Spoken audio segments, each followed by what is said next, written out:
Good morning, good day, good afternoon, good evening to you, ladies and gentlemen. My name is Thandazani, Zulu. I'm greeting you like this because I don't know at what time you've been listening to this. Anyway, welcome back to our Soulful Talks. Happy Sunday to you. I hope you guys are doing well and you're still keeping safe. You're still keeping that social distancing. You're still wearing your masks, sanitizing, and. Certainly today, my girl's not here, Nokubongwa, but she said I must holla at you guys, and she's definitely coming back next week, Sunday. But I'm not alone. I have a very, very exciting guest with me, Mr. Mohale.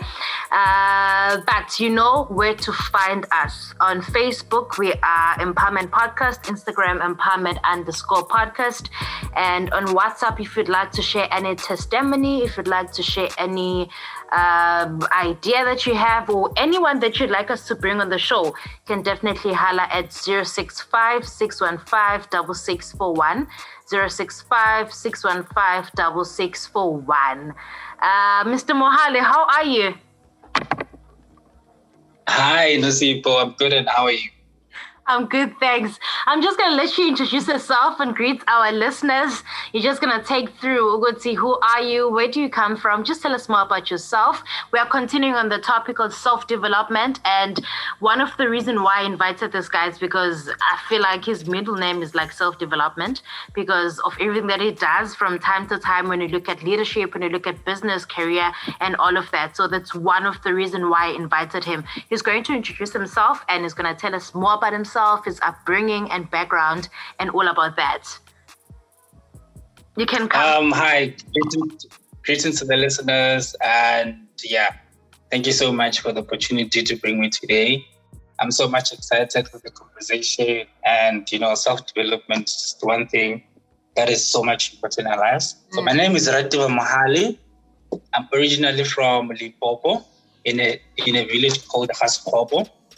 So it's a big village. It's known by, it is a steep mountain where there's a lot of accidents that happens a lot. So people know about it when they go to Limpopo. We should pray about that. So I know. You know what? We need God in that. So I'm just a 26-year-old kid who was raised in that village, and I went to school there, and throughout my primary and my high school, I was raised by a single parent. I've got 2 siblings as well that come after me. I'm a firstborn at home. So I'm the first one, and the responsibilities. But anyways, and that's basically where I come from, and my background, and here today. Okay, thank you so much. I also wanted to know more about your educational background. Where did you study? What did you study? And all of that. I did my primary school in the same village, and all my high school in the same village. And the exciting part was, whenever people talk to me, they ask me, "Did you go to a multiracial school?" Okay. I'm like, "No, I will." Yeah, I'm like, I wish I went there because when you look at the public schools and the private schools, the opportunities that they have, are still way, distance apart. But I think maybe it's because they listen to your English and they think, and the story behind that. Yeah, the story behind this English was I taught myself how to speak English from my high school. So this is what happened. In the school that I come from, they teach you everything in your language. Either maths or English or whatever. You just have to translate yourself. So what I did was I used to buy a newspaper every day, and I had a friend. I had a friend of which we decided, okay, cool, we're just going to speak English to each other. Right? Yeah, so in high school, we're just going to speak English to each other and try to sharpen ourselves. In grade 9. I started in grade 9, and then we did that. And by the time I was in grade 11, I was invited to come and give a talk during the matric ball for the matrics and motivate them while I'm still with them and tell them imagine and tell them about varsity, what to expect. But I still have a year, behind me to actually go and finish my matric and all that. So I went to a school called Muchaudi High School. That's the school that I come from. Fortunately enough, God gifted us, to understand certain subjects. So, I was one of those kids, always number one in class from grade 8 until grade 12. So that's basically my high school. And then left Limpopo and came to KZN. And the crazy part is I never heard the parent who's going to drive me to school and take me to KZN or university and drop you there, and they make sure everything make sure everything is, settled, and then they go back. I carried my bags and I came to KZN alone. Yeah, and then I got to West campus, which is UKZN Westville. And when I got there, they told me, "Hey, this is not where you're supposed to be. Supposed to PM." That time, I don't know where PMB is. I don't know where I take it to PMB. Yeah. So, and then got to PMB, and then I did my first year in PMB. And then my first year was in biological science, but I had applied for geology, and biological science was the second option. So I did biological science the whole year. But what I did was I took out biology modules, and I put geology modules that I need. I mean, I put modules that are needed in geology, but not the core geology because it's not in PMB. Right. So, and then, so I did that. I put the modules that are going with geology their first year, and then I did the PMB. And then second year, I moved to Westville campus back to do geology. And then I had second year modules and then first year geology. So it has been like that throughout my degree. Yeah. So I studied geological sciences in Westville campus. Oh, wow. That's a very nice and interesting story. And while you were talking about you and your friend, when you decided to just teach yourself, I feel like that was self-development at its best, because it's all about growing yourself. It's all about looking at how can you improve yourself from where you are to where you want to be, and looking at how you guys decided to do it is just like self-development. It's the topic that you're covering today. And I'm so inspired by you. I'm so inspired by your story and how everything has just unfolded to be where you are today, and to think, Uguti, you really help yourself by doing all of the things that you've been doing and looking at where you are today. Maybe in short, what does self-development mean to you? Self-development to me, it simply means, taking care of yourself, and supporting yourself with every single thing that you need. Yeah. And most of the time when people talk about self-development, they think about books, right? Which is the only part, mental strength, or the mental part of it. So, but self-development has a holistic whole to say, you need to be mentally okay. You need to take care of your physically, emotions as well, so that holistically you can function well. Yeah. So it's not, holistically you can function well. It's not only part where we say, no, you read self-help books, and okay, you will read self-help books, but emotionally you're not okay. Physically you're not taking care of yourself. Right. So you can read, but nothing will really much happen. And also in also the reading part, which plays a big role in this because it exposes you to a lot about yourself. The reading part, the effective part of the reading is in the doing of what you are reading. Sure. So you can read 10 books, but if you have not even done one part of the book or one chapter in the book, it's useless. It's just useless information that you got, but you never exercised it. So the development part comes in the exercising of the stuff that you've read. Sure. I like that part. I think I saw this other quote this other day where someone was saying we like to say, I needed that, but we do not act. Like we do not do anything with what we say we needed, able to hear or to see whatsoever. So I'm very, very challenged after sharing your insights on what self-development is. I think it's all about really doing what you expose yourself to. It's all about improving yourself, because I personally believe that I need to get something for where I want to go. I need to develop myself up to a certain point in order to be in different spaces. Like they require me like to know something different from what I know right now. They maybe require me to know something more than what I know right now. So reading, exposing myself to those circles where I'm empowered and inspired in different ways, I think it's part of self-development as well. I wanted to ask... Maybe to add to what you are saying as well, what you are saying, people must know that it is a process. Yeah. It's not self-developed, I'm good, I can take on anything that I come up with. They must know that it is a process. You constantly add on, because every level needs another level of you. So you must be able to constantly add on to that. If you have to read, lately I've been reading, lately, because I'm one person crazy about leadership.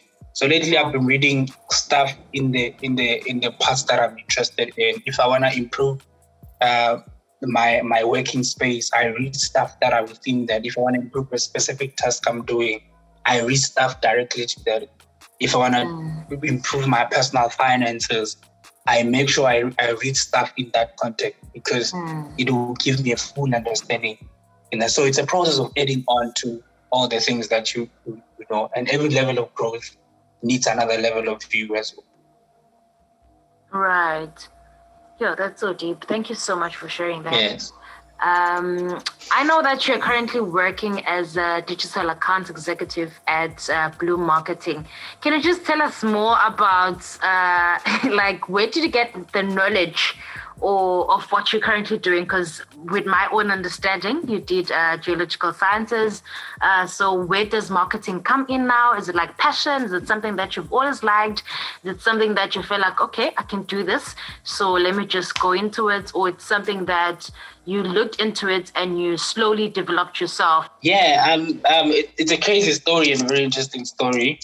But maybe to start here, in varsity, I was a very alive type of a person. I was not just a student, but I was someone who's very involved. I was someone who's very out there, part of organizations, going to events, and all these things. So I wasn't someone who was just, I'm going to class, library, and that's it. Which maybe that's something that many students need to grasp with.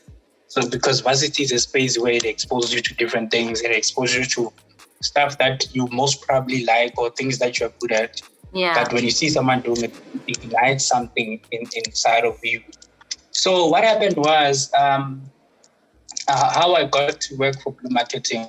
A friend of mine, who is a photographer, was shooting an event, which was an entrepreneurship event for women on campus.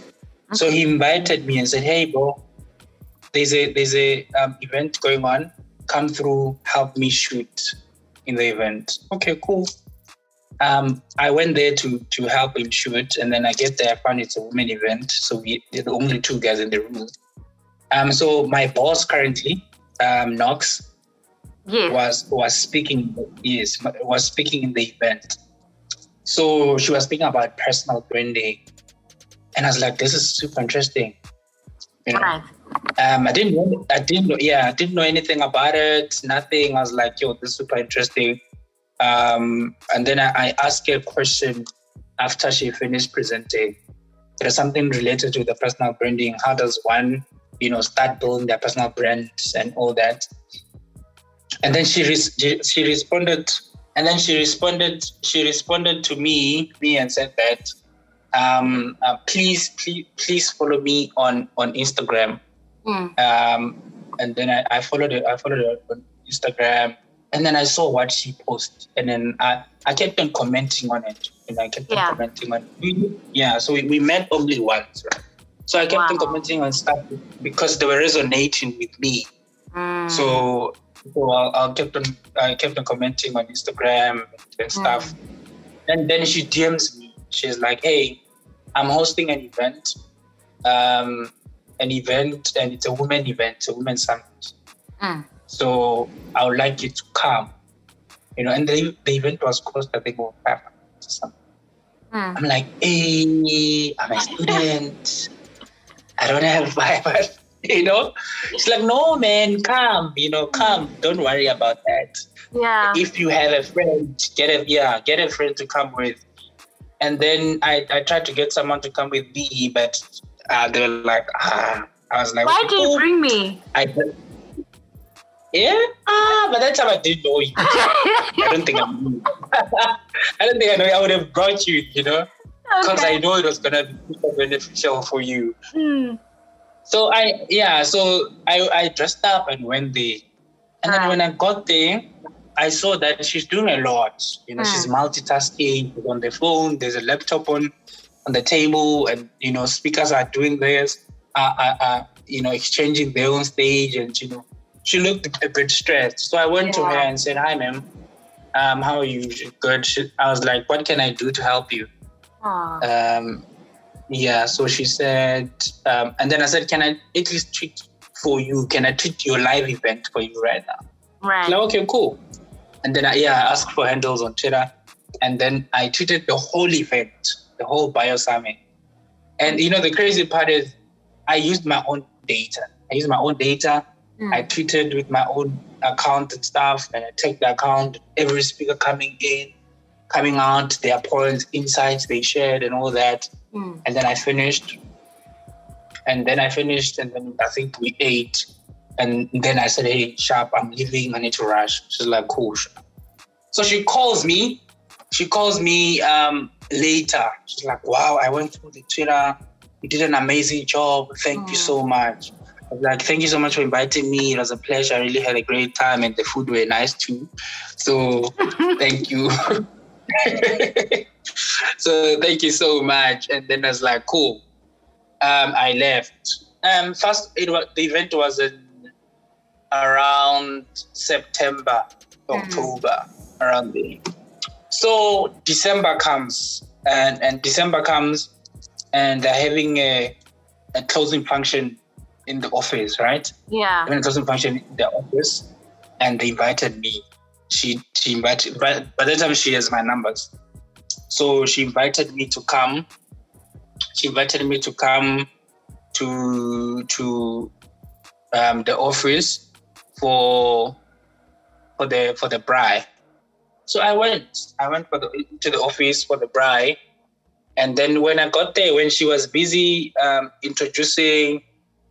thanking everyone that came, and everyone and her employees as well that she was thanking, to say thank you so much for being part of the great year. Thank you so much and all that. So she says, here is Ratiba. He's here to suss us out. He'll be joining us next day. It's like, hey. Wow. Yeah, I'm like, joining you next year. And then she's like, let me. And then she introduced me to a client, different clients and everyone, and the employees. Like, hey, nice to meet you. We'll see you next year, sharp. Wow. I'll also, like, in my conclusion, draw up a lesson that's there, that maybe the listeners, can pick it up from there and see that how much is important, to fill the gap. So sharp, I went, and then she tells me that, hey, come back next year around the 6th of Jan, let's talk. Cool. I came back 2020. It was 2020 Jan, I came back. And then they called me into the office. My interview wasn't an interview for tell us about yourself, your weaknesses and your strength. It wasn't that. Okay. my interview was like, they just looked at my CV and they're like, "What were you doing here?" You know, you remember when I said I was not a someone who was just sitting and going to library and going to my room and sleeping in class. I was someone who was on the move. So they just said, "What?" By the time I already applied for the job, I already had a project that I did that was nominated for the Crown Gospel Award. So which played a role. Remember, I said that I was not a student who was just going to class and going to the library and going to my room. So I was someone who was always on the move. So I had already done a project that was nominated for the Crowns for the community builder. Community development project.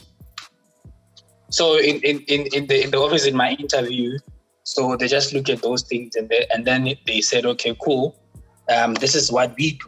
So this is how the dialogue was happening. They asked me stuff on my CV and to say what was your role there. Yeah. What was your role there? And then I explained my role and what I was doing. And then they said, "Okay, cool." They didn't ask me what's your strength and all that. And then now they explain to me who they are, what they do in the company, what departments they have, and where they want to put. In the interview. So they're like, "That's so smart. This is where we want to put you. Imagine, so this is where you want to put you and all that." Like, okay, cool. And I got the job. Wow. And in terms of experience in that space, I had necessarily did not have experience, but I had been working with different types of brands. I was working with Jalala's jeans at some point as well. I was helping them build their content and all that. Yeah. And then I was working with another organization where I was doing their social media as well. And then even the foundation that I worked with that got nominated for the award, drove a lot because of doing a lot of strategy there. So it was those things, but it wasn't like a core thing. It was just, I went to this organization, I did that. So they're like, cool. And then I went in. This is my mindset all the time. My mindset is that I've got nothing to lose, but I have more to gain in anything I want to do.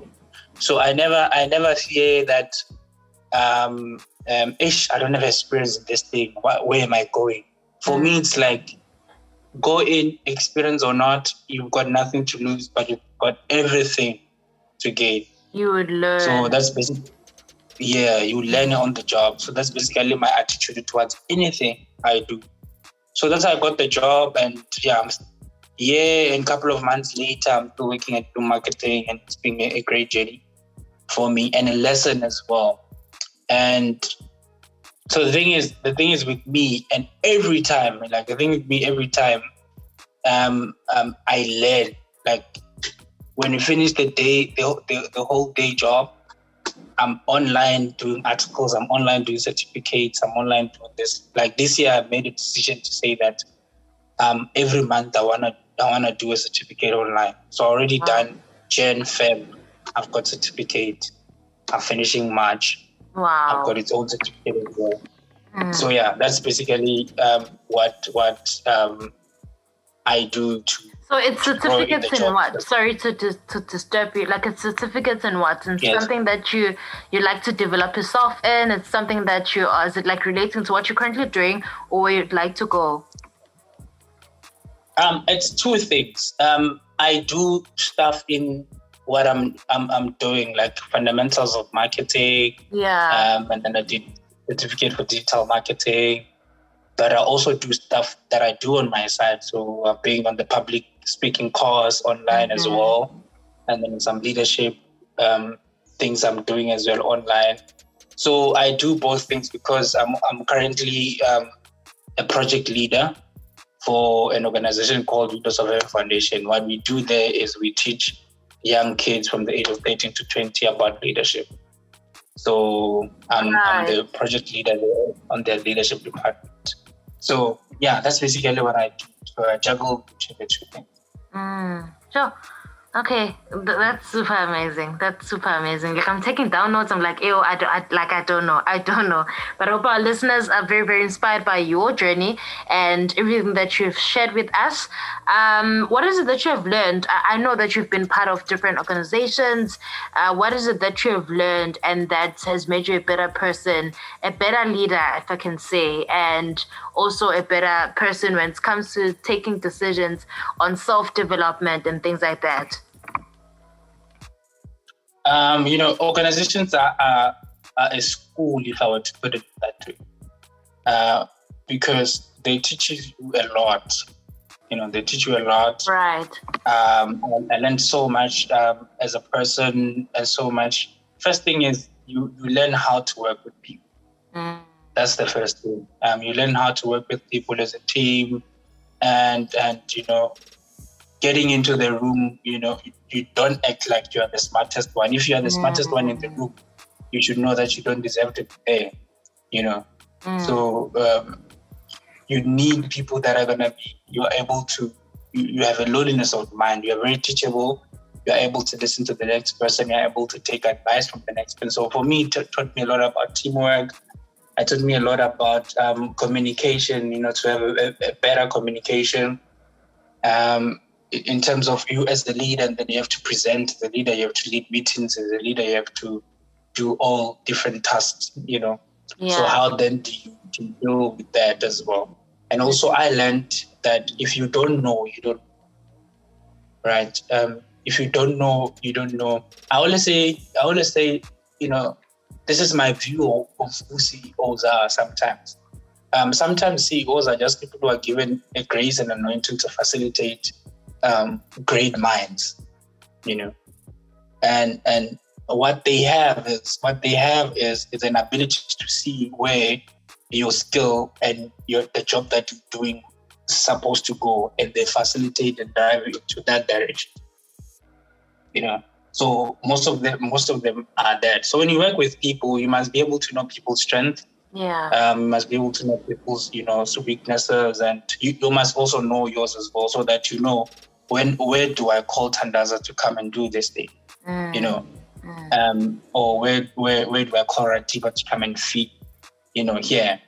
So, but all in all, it's just a love for people. I think one of the core things of leadership is that you are a servant, and if you are a servant, you need a heart for the people, Right. So that's like one of the greatest things. So it taught me a lot about patience.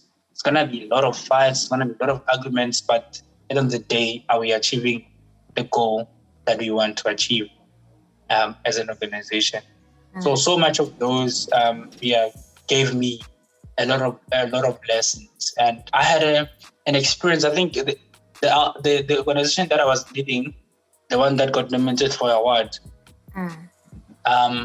The founder, the person that was the founder, it was someone who wants to have their way, right?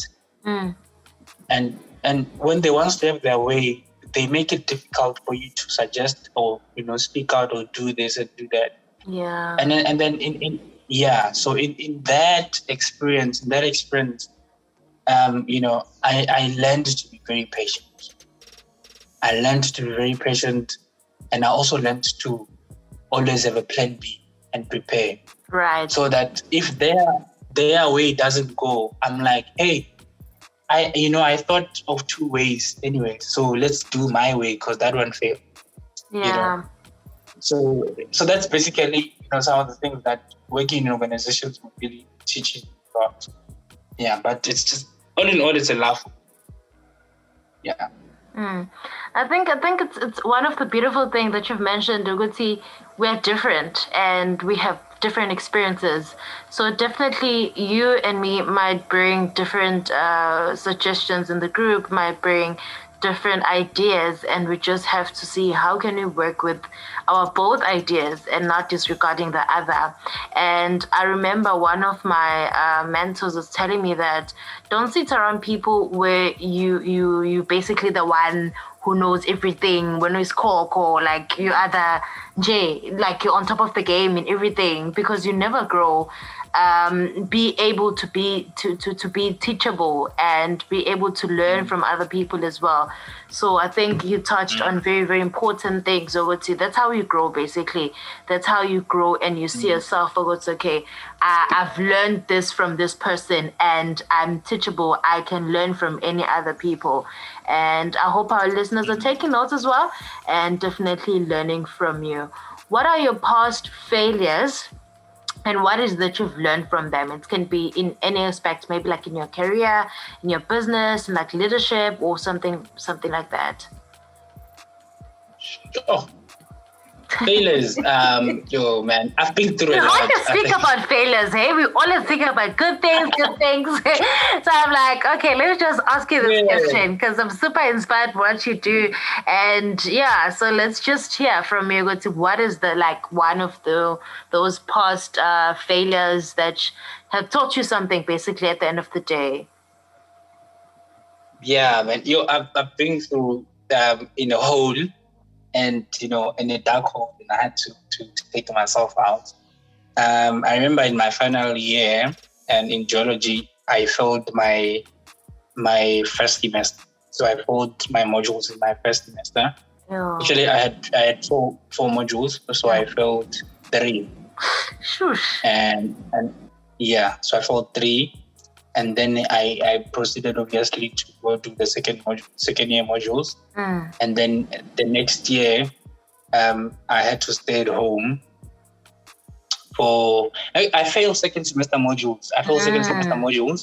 And then the next year, so I passed first year. I'm in first semester, and then I failed second semester modules. And then the year ended. And then the next year, I can't go to school in the first semester because I'm done with first semester. So I need to come back second semester. So I had to leave KZN and go back to Limpopo. So I went home to stay at home for 6 months. So imagine you left, going to school, you come back, just staying at home. The community is busy, and then the community is busy asking, what is it doing here? Is it done? Is it not done? You know how the communities that come from. I know. So and also because you left as a pedestal kid who's doing well at school, so expectations are like up there. So I had to sit with myself. Then and dig deep to say, who are you? Yeah. Because who are you apart from the paper that you are chasing? Do you have a meaning of yourself? Can you still stand and say, this is me, outside of my qualification, and still have an identity as a person? Because I feel like maybe we go on as well to really attach ourselves to our degrees and qualifications, because they are the most important things in our lives. So we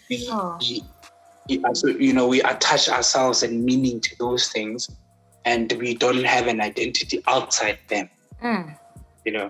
So that was a moment of confrontation for me, to say that, find who you are.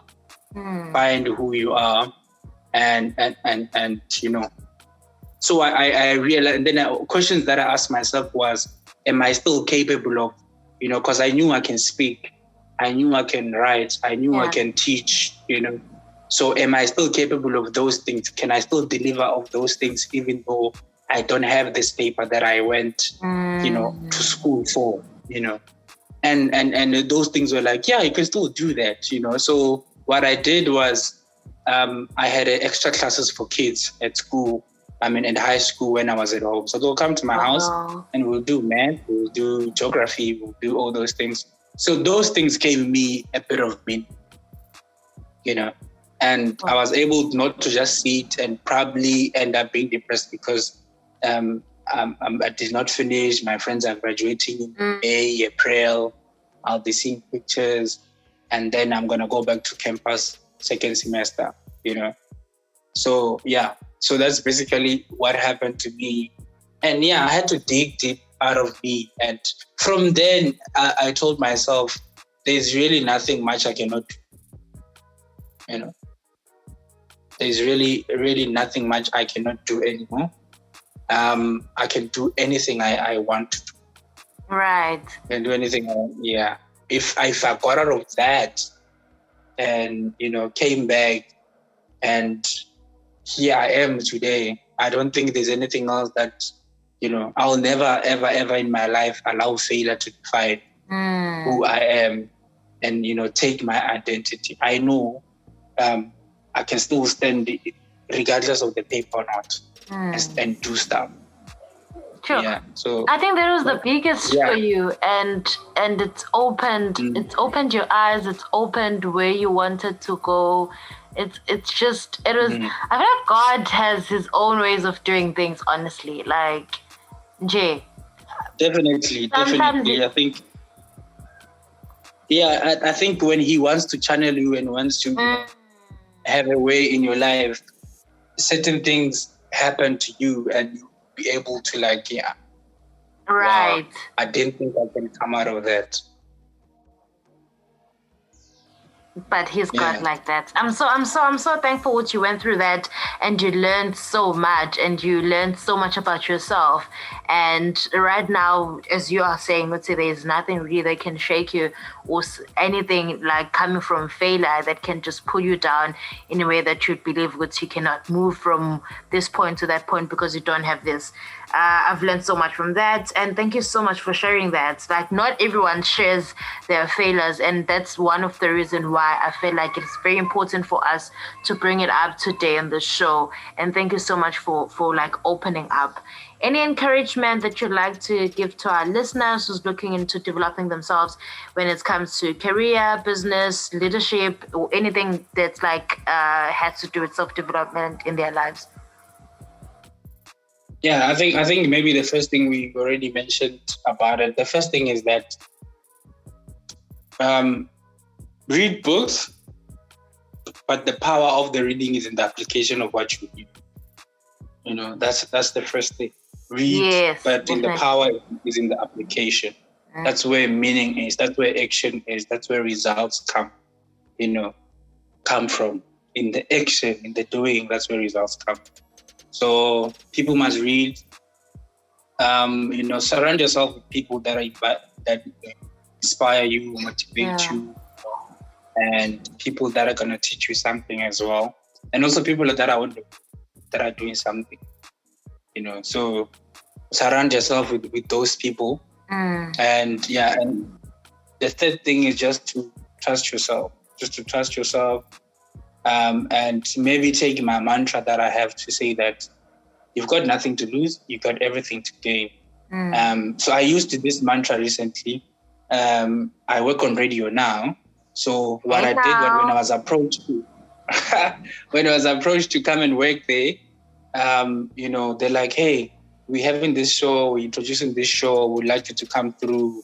What do you think? I didn't even think twice. I was like, let's do it. In my head, I'm like, I don't even have radio experience. We'll see when it gets there. I don't know. I don't know where to start, but I've got nothing to lose, more to gain. 6 segments later, we are here, and we're still doing it. So you've got nothing to lose in most of everything. If you get an opportunity, don't think about I don't have experience, but think about the lessons that you can get out of that. And so go for that, because I'm gonna get lessons out of it. Whether it fails or it goes well, there's always a lesson in. I like that very much. I like that. I always say, whenever I'm trying something out, I go in with this thing, I want to say, at least I tried. I don't want to die with a lot of ideas in my head. I don't want to the years to pass like without me implementing all of those things. If it works out, great. If it doesn't, okay, it's fine. At least I tried it out, and I'll be able to move to the next thing without keep on like thinking about that thing, because sometimes we just keep on like we don't do things that you think about or the opportunities that you're given because of like someone can do it better than me. Like even with this show, like podcasting, I was like, oh my goodness, who someone like listening to my voice, like really to have to do that. I don't know how many times I was running away from it. So I was like, oh my goodness, no. But I was like, eventually I was like, okay, you know what, it's fine. Let me try it out, you know. So there are quite a lot of things in life that we just have to give like our best and see how it goes. If it works, great. If it doesn't, great as well, because you tried it out, you know. So thank you so much for that advice. Please tell our listeners to... Yes. I wanted to add to what you just said, to say there's always a lesson in anything, whether good or bad. Right. There is a lesson in anything. Yeah.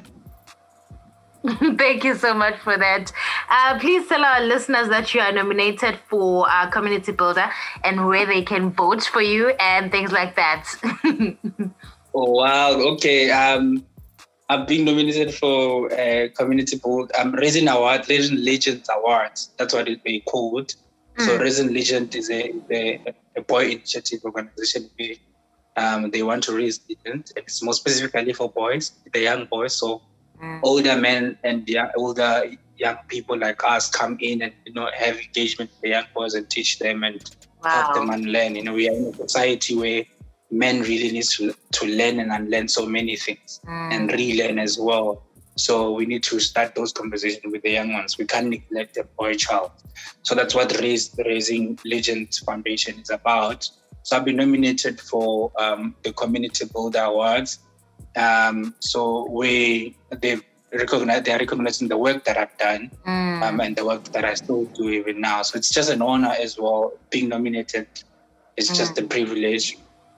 It's just someone saying that I recognize, I see that you're doing something, and here's a pat on the back because you're doing that. So anyone who wants to vote for me, they just SMS Community Builder number 18. So the Community Builder, and they say 18 and to 33120. The Community Builder 18 to 33120. SMSs are 150 cents only. So, or any other information they need, they can check out on my social media as well. Okay, where can they find you? Actually, you can just share your social media handles. Twitter is Ratiba_Mohale. Instagram is Ratiba Mohale_. And Facebook is Ratiba Prosperity Mohale. So those are my social media. LinkedIn is Ratiba Mohale. I'm there. So you can find me there as well.